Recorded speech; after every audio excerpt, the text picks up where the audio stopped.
Baik, dan di antara keistimewaan perkataan Allah ini ialah bahawa ia adalah nama yang tidak boleh dinamakan untuk selain yang Maha Pencipta. Sama ada secara hakiki, makna yang sebenar, atau secara majazi, kiasan. Tak boleh. Kalau ada orang nama Abdullah, boleh tak?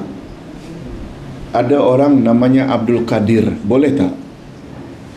Dibuang Abdul depan Qadir, panggil Qadir saja boleh. Pak Nik, jangan panggil Abdullah, hanya Allah. Nampak tak Pak? Abdul Syakur, panggil Syakur masih boleh, walau itu nama Allah.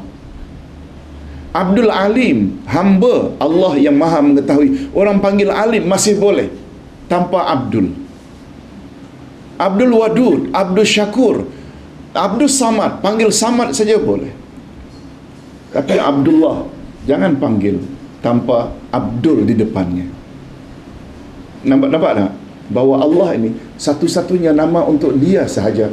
Tak layak mana-mana menggunakan nama itu untuk insan, untuk makhluk. Contoh tadi,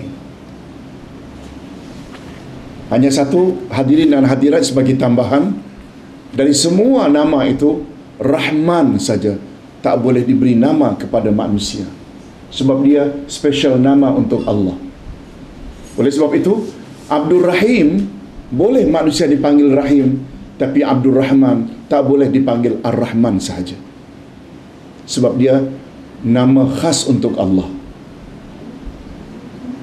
Itu sebabnya dari 115 Rahim dalam Al-Quran, Ar-Rahim dalam Al-Quran terdapat berapa kali disebut? 115. 114 merujuk kepada nama dan sifat Allah. Oh, kemana satu lagi Ustaz? Dia merujuk kepada nama Nabi Muhammad.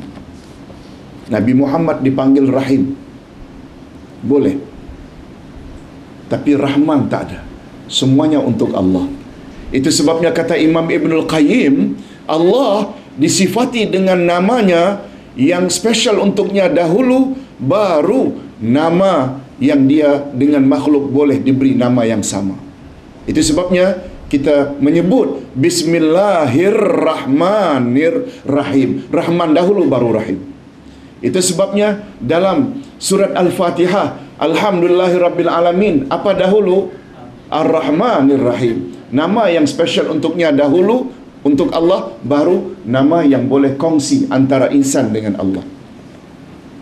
Orang tak pernah sebut Bismillahirrahmanirrahim. Kedengaran pun tak sedap. Memang tak boleh pun. Sebab Rahman itu dia special untuk Allah sahaja. Oleh sebab itu, bila kita ada suami namanya Abdul Rahman, ayah nama Abdul Rahman, hatta name tag mesti ada A-nya. Tak boleh Rahman sahaja. Rahim masih boleh. Begitu ungkapan atau kata para ulama akidah. Hadirin dan hadirat rahimakumullah.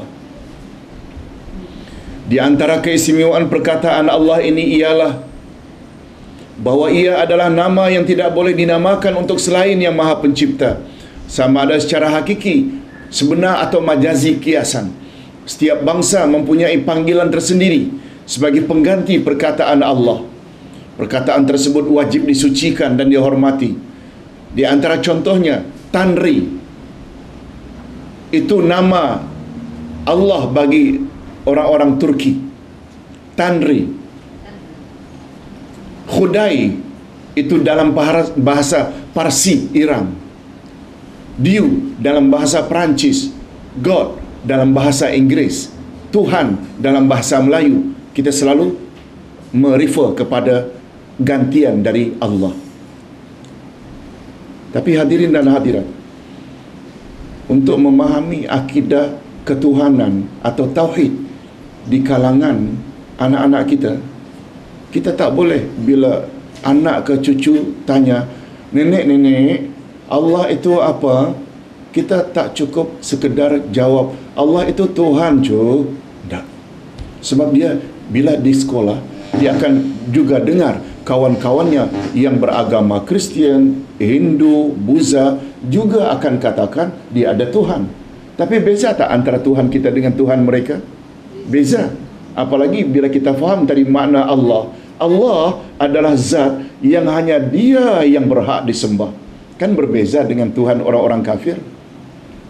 Itu sebabnya bila kita ditanya oleh anak, kita mesti katakan Allah adalah Tuhan yang dia saja yang berhak disembah.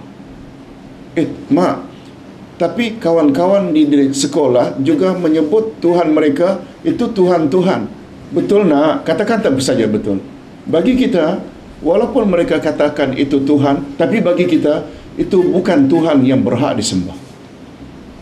Walaupun mereka katakan itu Tuhan, tapi itu bukan Tuhan yang berhak disembah.